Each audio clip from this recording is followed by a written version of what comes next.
Eu chamei meu próprio marido de irmão para parecer solteira diante de outro homem, e foi ali que comecei a destruir a minha vida com as minhas próprias mãos. Olá, seja bem-vindo ao canal. Hoje eu não vou contar uma história para me fazer de vítima, nem para pedir pena, porque eu sei exatamente o que fiz. Meu nome é Sarah, e esta é a história de como eu traí Henrique, o homem que mais me amou, e de como ele se vingou de mim sem gritar, sem me ameaçar, sem me expor de forma cruel, apenas me entregando a liberdade que eu dizia querer. Durante muito tempo, eu achei que meu casamento era bom o suficiente para durar a vida inteira. Henrique e eu nos conhecemos muito jovens, numa faculdade particular em Belo Horizonte. Eu tinha 18 anos, ele tinha 19, e tudo aconteceu rápido demais. Namoramos, fomos morar juntos. Pouco tempo depois, uma gravidez inesperada nos levou ao casamento civil. Não tivemos uma festa grande, nem uma lua de mel dos sonhos, mas tínhamos esperança.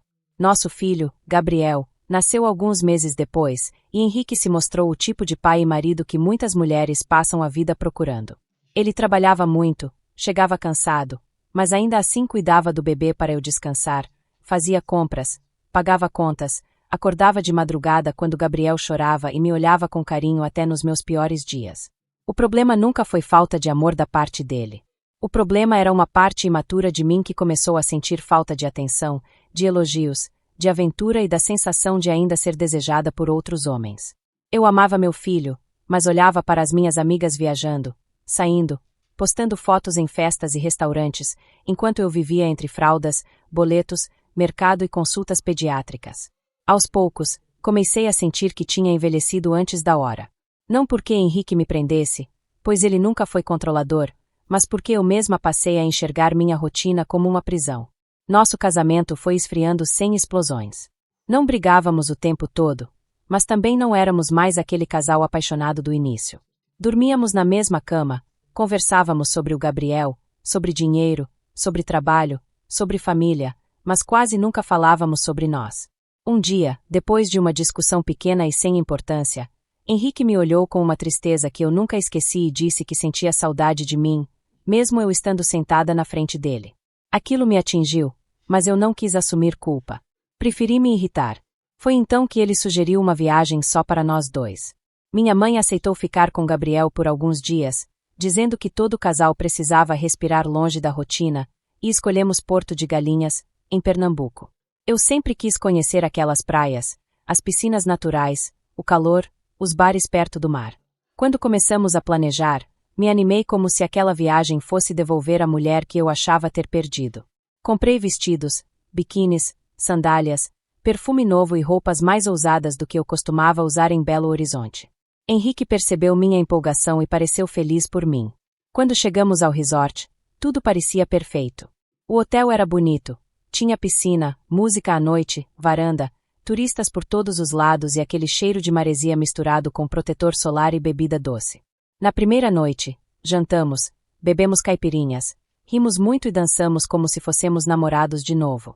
Por algumas horas, eu realmente achei que aquela viagem salvaria nosso casamento. Na manhã seguinte, fomos para a piscina. Usei um biquíni preto, ainda um pouco insegura com meu corpo depois da maternidade, mesmo Henrique sempre dizendo que eu continuava linda. Quando saí da água, percebi alguns homens olhando para mim. Eu deveria ter ignorado, mas senti uma mistura de vergonha e prazer. Henrique notou e, num tom de brincadeira, disse no meu ouvido que eu ainda chamava a atenção. Eu ri. Fingi ficar sem graça, mas aquela frase acendeu algo perigoso dentro de mim. Passei o resto do dia reparando em cada olhar, em cada sorriso, em cada elogio disfarçado. Um garçom foi mais simpático do que o normal, um turista puxou conversa sem necessidade, outro elogiou meu sorriso. Eu respondia como quem não queria nada, mas no fundo gostava da sensação. À noite, escolhi um vestido amarelo curto. Henrique me olhou e disse que eu estava maravilhosa. Em vez de me sentir amada, eu me senti poderosa. Ali começou a primeira rachadura de verdade. Saímos para uma rua cheia de bares, música alta e turistas caminhando sem pressa. Bebemos, comemos camarão e entramos numa casa com pista de dança. Não demorou muito para dois homens puxarem assunto comigo. Eu olhei para Henrique esperando algum sinal de ciúme, mas ele apenas sorriu de longe. Quando um deles me chamou para dançar, perguntei com os olhos se havia problema. Henrique deu de ombros, como se fosse só uma dança. Eu fui. Dancei uma música, depois outra, e nada grave aconteceu naquele momento, mas eu gostei de sentir o olhar de outro homem sobre mim. Gostei mais do que deveria. Quando voltei para a mesa, disse a Henrique que me sentia culpada. Ele respondeu que uma dança não destruía casamento nenhum. Eu ri, bebi mais um gole e perguntei, meio brincando, se então eu poderia flertar um pouco no dia seguinte. Ele não respondeu de imediato. Apenas me olhou, sério, como se estivesse tentando entender até onde aquela brincadeira poderia chegar.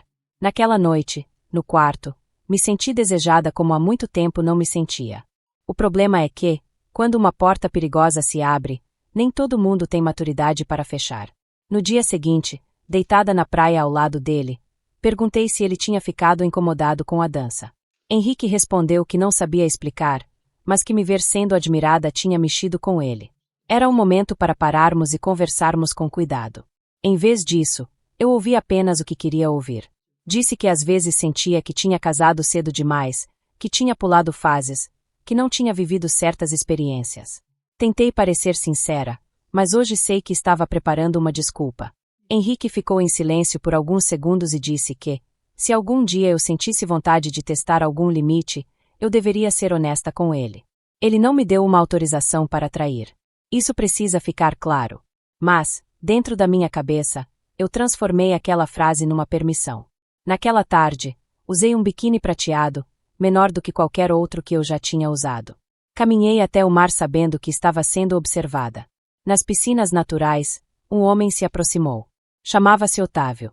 Tinha pouco mais de 50 anos, cabelo grisalho bem cortado, pele bronzeada, postura confiante e aquele jeito de homem acostumado a ser ouvido. Ele puxou conversa dizendo que eu parecia turista de primeira viagem, porque olhava tudo com encantamento. Eu ri e respondi que era verdade. Ele perguntou de onde eu era, elogiou meu sotaque mineiro e disse que meu sorriso era perigoso. Eu deveria ter encerrado a conversa ali. Não encerrei.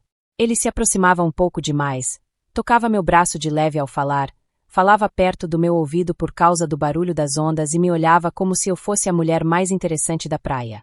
Quando perguntou se eu estava acompanhada, menti pela primeira vez. Disse que estava com meu irmão. Até hoje sinto vergonha dessa frase.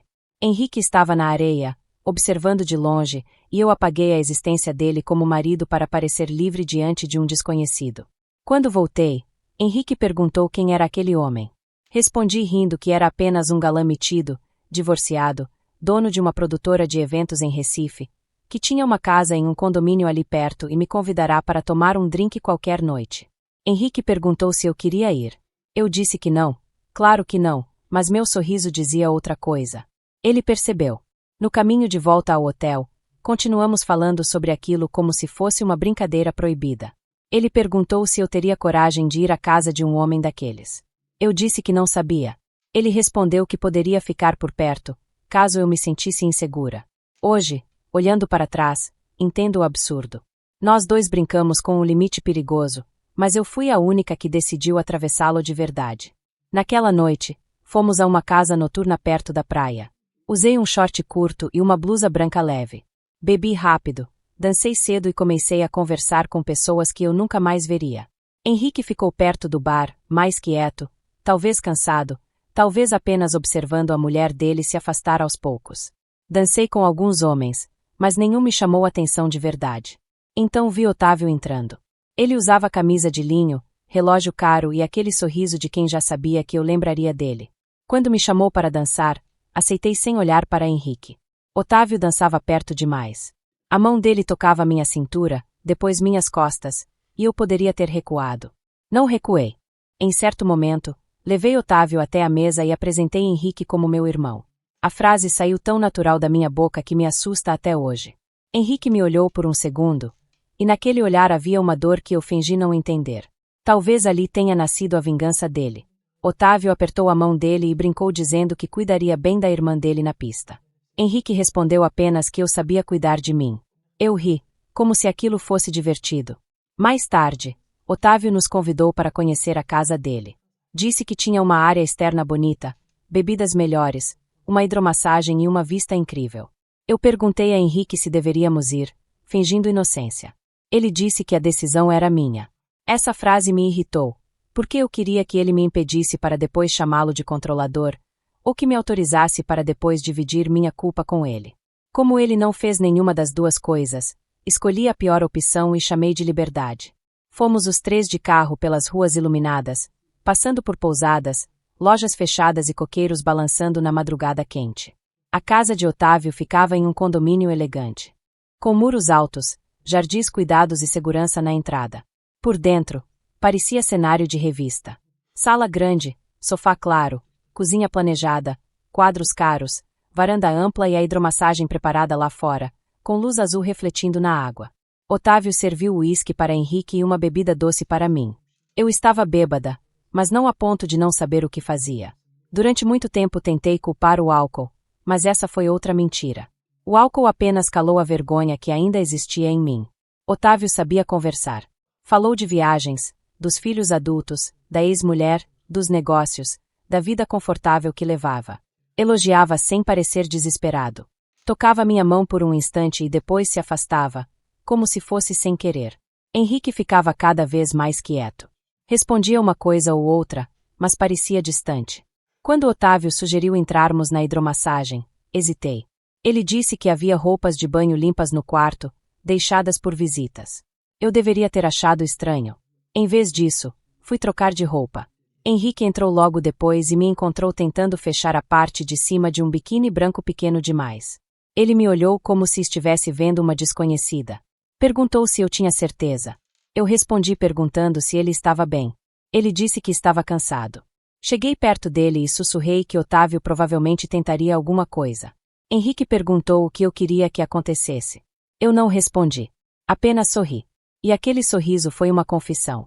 Na água quente, tudo ficou mais confuso. Otávio fazia piadas, jogava água, se aproximava, elogiava meu corpo e dizia que eu parecia triste quando achava que ninguém estava olhando. Essa frase me pegou de jeito, porque era exatamente assim que eu me sentia. Eu queria ser vista como mulher, não apenas como esposa, mãe e dona de casa. Otávio percebeu essa fraqueza e usou isso muito bem. Em certo momento, ele tocou meu rosto. Eu não me afastei. Depois me beijou. Por um segundo, congelei. Em seguida, correspondi. Foi errado desde o início, mas minha vaidade falou mais alto do que minha consciência. Abri os olhos e vi Henrique olhando para mim. Ele não gritou, não se levantou, não fez escândalo. Apenas me encarou com uma expressão impossível de esquecer. Eu ainda podia parar. Ainda podia sair dali, pedir perdão e voltar para o lado certo da minha vida. Em vez disso, fechei os olhos de novo. Pouco depois, Henrique saiu dizendo que iria pegar outra bebida. Senti um aperto no peito, mas não fui atrás dele. Otávio perguntou se eu queria parar. Eu disse que não sabia. Ele respondeu que eu sabia sim. E a verdade é que eu sabia. Mais tarde, voltei para a sala tentando fingir normalidade. Henrique estava no sofá, olhando para a televisão sem som. Perguntei se ele estava bem. Ele respondeu que sim. Eu queria que ele dissesse não. Queria que ele gritasse, que me segurasse pelo braço, que me desse uma desculpa para parar e depois jogar a culpa nele. Mas Henrique continuou calmo. Quando fui buscar minhas coisas no quarto, Otávio veio atrás. Eu ainda tinha tempo de sair. Ainda tinha tempo de chamar meu marido. Ainda tinha tempo de escolher minha família. Mas fiquei em silêncio. E aquela foi a minha traição verdadeira. Não foi só a dança, nem o primeiro beijo, nem a mentira de chamar Henrique de irmão. A traição mais cruel foi saber que eu podia ir embora e escolher ficar. Quando tudo terminou, não senti amor, nem vitória, nem liberdade. Senti um vazio frio, como se eu tivesse jogado minha vida em troca de alguns minutos de vaidade. Otávio parecia satisfeito e distante, como se eu fosse apenas uma lembrança de férias. Vesti minha roupa com as mãos trêmulas e voltei para a sala. Henrique estava no sofá, talvez dormindo, talvez fingindo. Toquei seu ombro e disse que queria ir embora. Ele levantou sem perguntar nada. No carro de aplicativo, seguimos em silêncio até o hotel. Eu olhava pela janela, com o gosto amargo da culpa crescendo dentro de mim. No quarto, tentei explicar. Disse que estava confusa, que tinha bebido, que tudo havia começado como uma brincadeira nossa, que eu não sabia como tinha ido tão longe. Henrique colocou a carteira e o celular sobre a mesa, tirou os sapatos e disse apenas que conversaríamos quando estivéssemos sóbrios. Aquela calma me assustou mais do que qualquer grito. No dia seguinte, acordei destruída de vergonha. Ele estava na varanda, olhando para a piscina. Pedi desculpas chorando. Disse que não queria perdê-lo. Disse que tinha sido um erro. Henrique me perguntou, sem raiva, se eu teria contado a verdade caso ele não tivesse visto. Eu não consegui responder. Ele apenas assentiu, como se minha falta de resposta fosse suficiente. Ainda ficamos mais 2 dias em Porto de Galinhas, mas a viagem tinha acabado. Tentei segurar sua mão, puxar conversa, falar do Gabriel, falar do futuro, sugerir que ainda havia esperança. Henrique respondia com educação, mas havia uma parede entre nós. No aeroporto, antes do voo para Belo Horizonte, ele perguntou se Otávio tinha meu telefone. Eu disse que não. Era mentira. Otávio tinha pedido meu número antes de irmos embora, e eu tinha dado, talvez por vaidade, talvez porque uma parte podre de mim ainda quisesse ser procurada. Henrique não discutiu. Apenas guardou mais essa mentira. Quando voltamos para casa, minha mãe entregou Gabriel sorrindo, dizendo que ele tinha sentido saudade. Ao abraçar meu filho, quase desabei. Por alguns dias, tentei ser a esposa perfeita. Fiz café da manhã, arrumei a casa, mandei mensagens carinhosas, falei em terapia de casal. Henrique aceitava tudo em silêncio. Ele não me xingava, não me tratava mal, não fazia drama. E foi justamente isso que me confundiu. Comecei a pensar que talvez ele fosse superar. Que talvez a culpa também fosse dele por ter permitido aquela brincadeira. Que talvez, com o tempo, tudo virasse apenas uma memória vergonhosa. Eu estava errada. A vingança de Henrique já tinha começado, e a primeira parte foi me deixar confortável o bastante para revelar quem eu realmente era. Uma semana depois da viagem, Otávio mandou mensagem. Escreveu apenas, chegou bem, linda. Meu coração disparou. Apaguei a notificação rápido, mas Henrique percebeu meu gesto. Não disse nada. No banheiro, respondi pedindo que ele não me procurasse mais. Mas Otávio insistiu. Disse que não conseguia esquecer aquela noite, que eu era especial, que queria me ver de novo quando fosse a Minas. Eu deveria ter bloqueado. Não bloqueei. Respondi pouco, mas respondi. Essa também foi uma escolha. Henrique continuou observando. Não sei quando ele teve certeza de que eu ainda escondia coisas, mas sei que teve. Talvez tenha visto meu celular acender de madrugada. Talvez tenha percebido minha ansiedade. Talvez apenas me conhecesse melhor do que eu mesma. Um domingo à noite, depois que Gabriel dormiu, ele me chamou para conversar. Disse que precisava entender tudo para decidir se conseguiria continuar casado comigo. Pediu que eu fosse honesta, sem culpar a bebida, sem me defender, sem transformar minha escolha em confusão. Eu chorei e contei mais do que pretendia. Contei que tinha gostado dos olhares, que tinha apresentado ele como meu irmão, que tinha dado meu número a Otávio, que ainda havia mensagens. Henrique ficou imóvel. No final, perguntou se eu aceitaria escrever uma carta com minhas próprias palavras, assumindo o que tinha feito, para levarmos à terapia e começarmos de algum lugar verdadeiro. Eu aceitei. Passei quase 2 horas escrevendo. Foi a carta mais humilhante da minha vida. Nela, admiti que traí meu marido por vaidade, que ele não me obrigou a nada, que tive várias chances de parar, que menti, que continuei alimentando contato depois e que entendia a dor que tinha causado. Entreguei a carta achando que aquilo seria o começo da reconstrução. Na verdade, era a prova que faltava para ele fechar a porta sem permitir que eu mudasse a história depois. Na semana seguinte, Henrique chegou do trabalho mais cedo. Esperou Gabriel ir para a casa da minha mãe e colocou um envelope pardo sobre a mesa da cozinha. Dentro estavam os papéis do divórcio, uma proposta de guarda compartilhada, a divisão das despesas do nosso filho e uma cópia da carta que eu mesma tinha escrito. Senti o sangue sumir do meu rosto. Perguntei se aquilo era uma ameaça. Ele respondeu que não, que era apenas a verdade organizada. Disse que já tinha procurado uma advogada, que não queria guerra, que não usaria nada para me destruir, mas que também não aceitaria que eu saísse contando para a família que ele me abandonou ou que o casamento acabou por desgaste natural. Comecei a chorar e disse que ele estava se vingando. Henrique me olhou com uma calma dolorosa e disse a frase que me persegue até hoje. Não, Sara. Vingança seria eu fazer com você o que você fez comigo. O que estou fazendo é devolver sua liberdade com testemunha. Eu implorei. Disse que poderíamos tentar de novo. Disse que ele também tinha participado daquela loucura, que ele tinha assistido, que ele tinha deixado acontecer. Ele ouviu tudo e respondeu que sim. Ele também carregaria a culpa de ter brincado com limites perigosos, mas que a escolha de mentir, de chamá-lo de irmão, de ficar quando podia sair e de continuar respondendo mensagens depois era minha. Não havia como fugir disso. Tentei ligar para minha mãe antes que ele contasse qualquer coisa, mas era tarde. Henrique já havia falado com ela naquela manhã. Não contou detalhes íntimos, não me expôs de forma vulgar, apenas disse que estávamos nos separando porque eu havia traído o casamento durante a viagem e depois mentido. Minha mãe, que tinha cuidado de Gabriel para nos ajudar a salvar o relacionamento, ficou arrasada. Quando fui à casa dela procurando colo, encontrei uma mulher calada, decepcionada, que só perguntou onde eu estava com a cabeça. Aquilo doeu mais do que qualquer grito. Nos dias seguintes, a notícia se espalhou de forma controlada, mas suficiente. Henrique não publicou nada, não fez escândalo, não mandou mensagens ofensivas, não mostrou detalhes para ninguém. Esse foi o lado mais cruel da vingança dele, ele foi correto. E, por ser correto, tirou de mim a chance de transformá-lo em vilão. Aos amigos mais próximos, disse apenas que eu tinha traído e que não falaria mais por respeito ao nosso filho.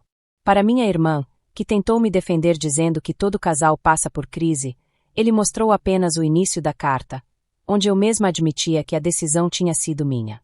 Minha irmã nunca mais tocou no assunto.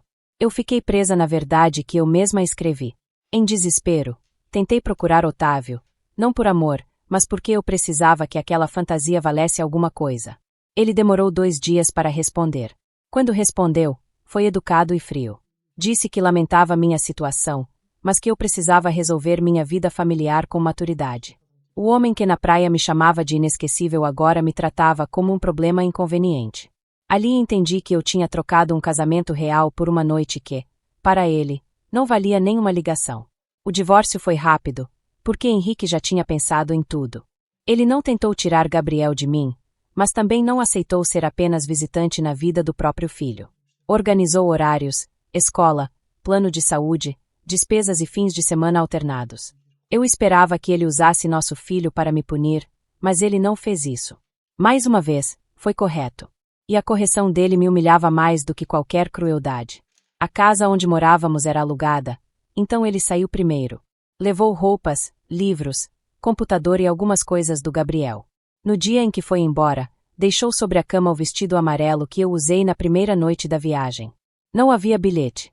Não precisava. Sentei no chão segurando aquele vestido e chorei como uma criança. Nos meses seguintes, descobri que a vingança mais dolorosa não acontece de uma vez. Ela entra na rotina. Era abrir a geladeira e lembrar que ele sempre comprava meu iogurte preferido.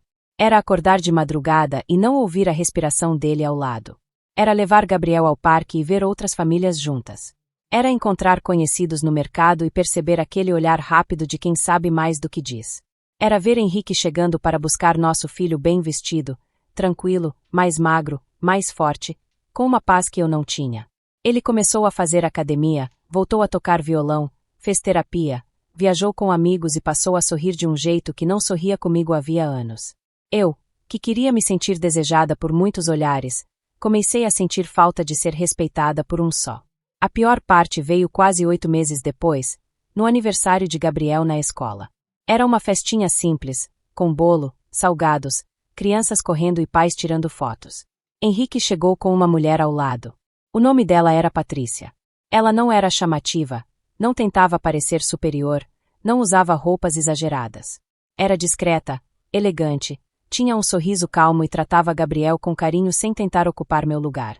Henrique me apresentou com educação. Sara, esta é a Patrícia. Sorri como pude, mas por dentro desabei. Não era apenas ciúme. Era ver Henrique leve de novo. Era perceber que ele olhava para ela com um cuidado que um dia foi meu. Patrícia tocou de leve o braço dele, e ele sorriu de um jeito pequeno, íntimo, verdadeiro. Aquilo foi a facada final. Naquela noite, depois de colocar Gabriel para dormir, mandei uma mensagem para Henrique dizendo que ainda o amava, que tinha aprendido, que podia mudar, que nossa família merecia outra chance. Ele respondeu só no dia seguinte. Disse que eu sempre seria a mãe do filho dele, que desejava que eu ficasse bem, mas que o amor que sentia por mim tinha morrido na noite em que eu o transformei em irmão para parecer solteira diante de outro homem. Li aquela frase tantas vezes que quase decorei a dor. Com o tempo, parei de tentar recuperá-lo e comecei a tentar me recuperar de mim mesma. Fiz terapia, não para convencer ninguém de que eu era uma pessoa boa, mas para entender por que precisei destruir algo verdadeiro só para me sentir viva por alguns instantes.